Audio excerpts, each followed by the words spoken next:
आज हम बात करेंगे अश्विनी नक्षत्र की। वेरी इंपॉर्टेंट नक्षत्र। वैदिक ज्योतिष का ये पहला नक्षत्र है।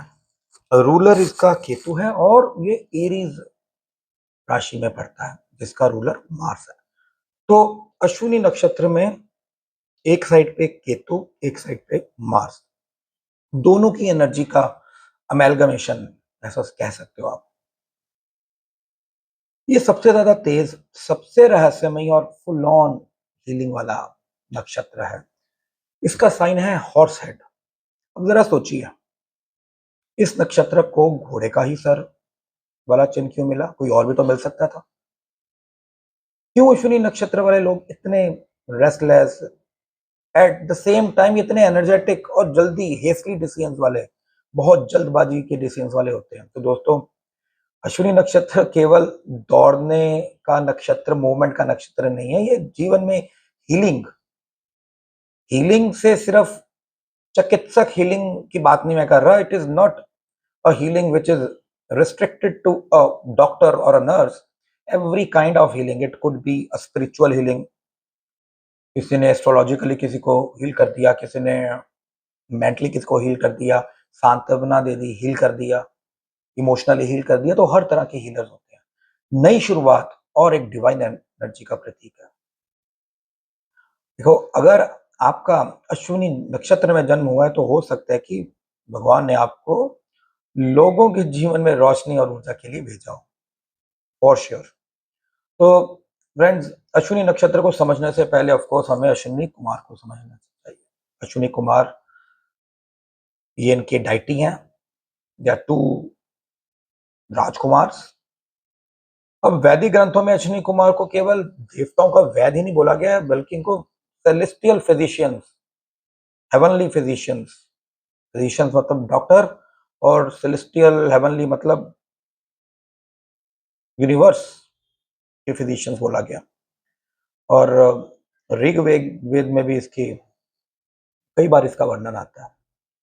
अब इन्हें हम यूथ, युवा, फास्ट स्पीड और एक सोने के रथ में आने वाले दिव्य चिकित्सक, ऐसा उनको पोर्ट्रे किया है इन ग्रंथों में।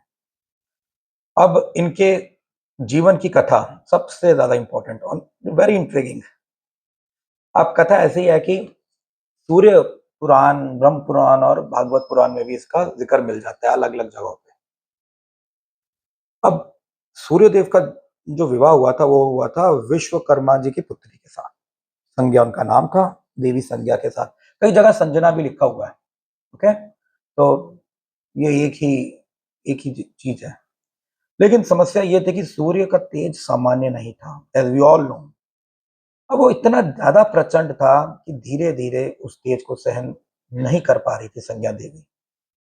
अब आप कल्पना कीजिए, जस्ट इमेजिन कि हर समय एक ऐसी ऊर्जा के सामने रहना जिसने सिर्फ जलते रहना है, शांति नहीं होना, कोई ठंडक नहीं, कोई विश्राम नहीं। तो it was very difficult for Sanjana. धीरे धीरे संजना, संजना देवी अब मानसिक तौर पे वो बहुत ज्यादा ना थकने लगी, शरीर रूप में भी थकने लगी।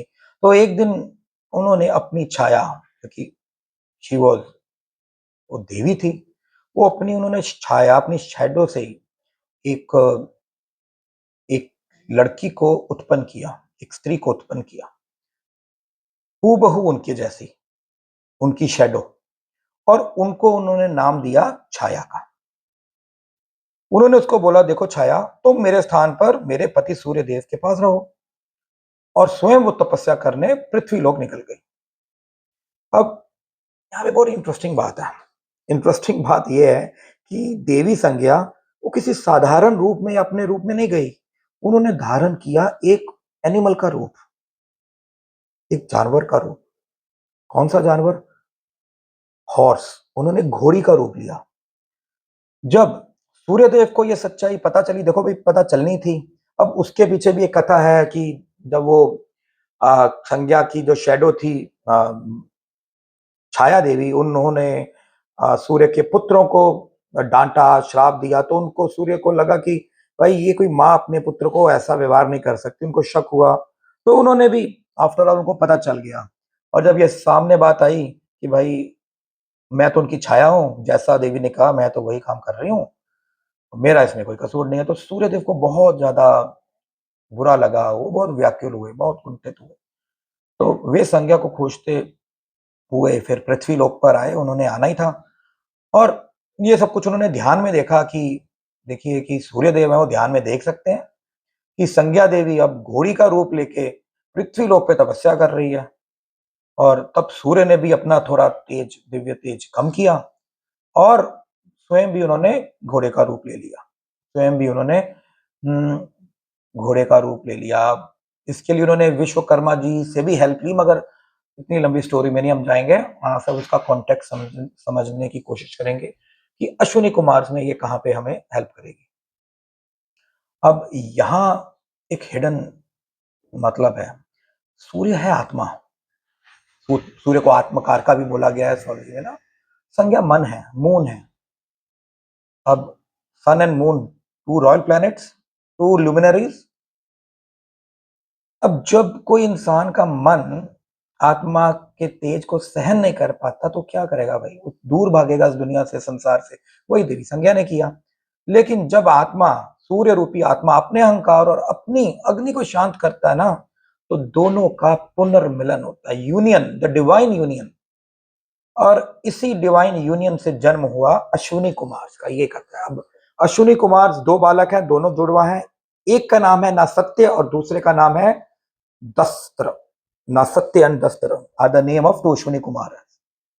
अब उनको डिवाइन हीलर्स क्यों बोला गया? क्योंकि ये डार्कनेस और लाइट के बीच का मोमेंट है। और आपको जान के ये हैरानी होगी कि यही केतु का समय है, जिसको हम ब्रह्म मुहूर्त भी बोलते हैं, सूर्य उदय से पहले के 2 घंटे। How relevant, how the things are matching. यही एस्ट्रोलॉजी की ब्यूटी है। अब इसलिए अश्विनी नक्षत्र के जो लोग होते हैं ना, वो अक्सर डिप्रेस्ड लोगों को मोटिवेट करते हैं। इमरजेंसी सिचुएशंस में उनको काम रहना सिखाते हैं। हो सकता है कि उनको जल्दी सॉल्यूशंस ढूंढ के दे दें। हीलिंग प्रोफेशंस में बहुत ज्यादा पाए जाते हैं ये। बहुत कमाल के डॉक्टर्स और नर्सेस बनते हैं, बहुत कमाल के। टूर एंड ट्रेवल्स क्योंकि मूवमेंट का प्रतीक है। Horse is related to movement, घोड़ा एक जगह स्थिर नहीं रहता, सोता भी खड़ा खड़ा है। तो जातक इन कामों में भी पड़ते हैं। इनकी एनर्जी कभी स्टेगनेंट नहीं रहती, एक जगह नहीं रुकती। एक और कथा आती है च्यवन ऋषि की। च्यवन ऋषि ना बहुत बूढ़े थे, का शरीर बहुत कमजोर हो गया था। अब उनकी पत्नी का नाम था सुकन्या। तो सुकन्या देवी ये बहुत ही ज्यादा पत्नी व्रता नारी थी और पूरी श्रद्धा से अपने पति की सेवा करती थी। और एक दिन अश्विनी कुमार को उन्होंने आह्वान किया कि हे प्रभु, मेरे पति बहुत ज्यादा वृद्ध हैं, इनकी आप हेल्प करो। तो उन्होंने देखा च्यवन ऋषि का शरीर बहुत बूढ़ा था अश्विनी कुमार ने, और मगर उनकी भीतर की चेतना अभी भी प्रबल थी। ये अश्विनी कुमार जी ने देखा। तो तब अश्विनी कुमारों ने अपनी अपनी योग माया से, अपनी दिव्य जड़ी बूटियों से, औषधियों से, मंत्र शक्ति से, क्योंकि ये सभी उनके अधीन थे, और उन्होंने च्यवन ऋषि को फिर से युवा कर दिया। ये ताकत है अश्विनी कुमार की। अब देखो, अश्विनी नक्षत्र में बहुत सी चीजें आती हैं, मगर मुख्यतः तौर पे ना हम लेते हैं कि ये जो जातक होते हैं ना, जीवन में तेजी से बहुत चीजें करते हैं। इनको जल्दी ही रहती है। अब राइज भी जल्दी होते हैं और फॉल भी इनका बहुत जल्दी होता है। धीरे धीरे इनके जीवन में नहीं है। इनके हाथ में एक अजीब सी शफा है, हीलिंग हैंड्स इनको बोल सकते हो। नेचुरली हीलर्स होते हैं। अब वो चाहे बातों से किसी को हील कर दो, या दवाइयों से, या अपनी मौजूदगी से। ऐसे लोग होते हैं जो बातों से ही दुख हर लेते हैं, ये ऐसे लोग होते हैं। इनकी आत्मा हमेशा मूवमेंट चाहती है, एक जगह रुकने वाले नहीं है। और ये हर काम में पहले बनना चाहते हैं, क्योंकि पहला नक्षत्र है। इनिशिएटर होते हैं, बहुत स्ट्रांग एनर्जी इनमें होती है। और अगर ये स्पिरिचुअली लाइन में चले जाएं तो इनको कोई नहीं रोक सकता। ये तो अश्विनी एंड स्पिरिचुअलिज्म बहुत यूनिक कॉम्बिनेशन है। अब इनकी नेगेटिव साइड भी है। पॉजिटिव है तो भाई नेगेटिव भी होगी। नेगेटिव में, अब क्योंकि ये अधीर होते हैं तो इम्पेशंस हो जाते हैं, उससे इनके जो डिसीजन होते हैं वो इम्पल्सिव हो जाते हैं, एकदम से बिना सोचे समझे जल्दी गुस्सा आ जाता है। चीजें अधूरी छोड़ देते हैं जल्दबाजी में। और ऐसी टेंडेंसीज इनके, इम्पेशंस, मेनली हम इसको इम्पेशंस ही लेंगे। राइट। और एक जगह टिक के नहीं बैठते। यस, मूवमेंट, एक जगह टिक के नहीं बैठने वाला कोई भी अश्विनी जातक वाला बंदा। मार्केटिंग का काम बढ़िया करेगा, दफ्तर में बैठने वाला नहीं। अब कुछ एक प्लैनेट्स देख लेते हैं, क्योंकि वीडियो बहुत लंबी बन जाएगी।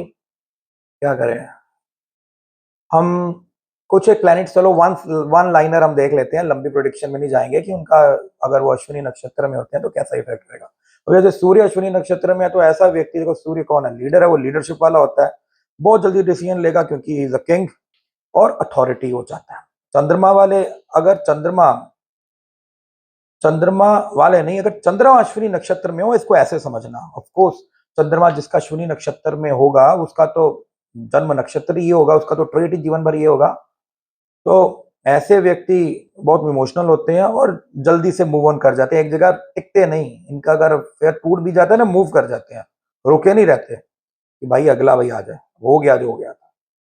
अगर मंगल अश्विनी में हो तो बहुत ज्यादा एनर्जी देता है, साहस, ये बंदे स्पोर्ट्स में, आर्मी में, इंजीनियरिंग में सफलता पा सकते हैं। Budh, Budh is the significator of communication. अगर केतु के साथ ये मिल जाए तो ऐसे लोग मल्टीटास्क बहुत अच्छे, बहुत ज्यादा। अगर शनिदेव अश्विनी में हो जाए तो ये लाइफ में डिलेज और पेशेंस सीखने की सिचुएशन अक्सर पैदा करते हैं। ओवरऑल ये बहुत बढ़िया कॉम्बिनेशन नहीं है इस मटीरियलिस्टिक वर्ल्ड में, मगर अगर वो हो तो अंदर से बंदे को रेस्टलेस फील कर देते हैं, चैन नहीं मिलता।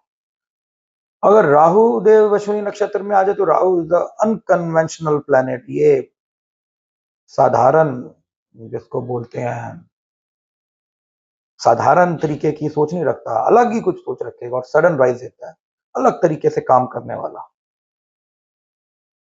केतु स्वयं अगर अश्विनी में हो जाए तो बहुत बड़ा स्पिरिचुअल जीवन दे सकते हैं, इंट्यूशन गजब की दे सकते हैं। These people are highly intuitive और अंदर से डिटैचमेंट, वो जल्दी से कह देंगे यार क्या करना है, जाना ही है सबको छोड़ के। ऐसी ऐसी उनके पास जो भावना है, उनके अंदर ऐसा नेचर, डिटैचमेंट अपने घर परिवार तो जल्दी हो जाते हैं। ये ऐसा नहीं 60-70 साल में भी ये प्रॉपर्टी बना लूं, वो प्रॉपर्टी, कहते हैं ठीक है भाई हो गया।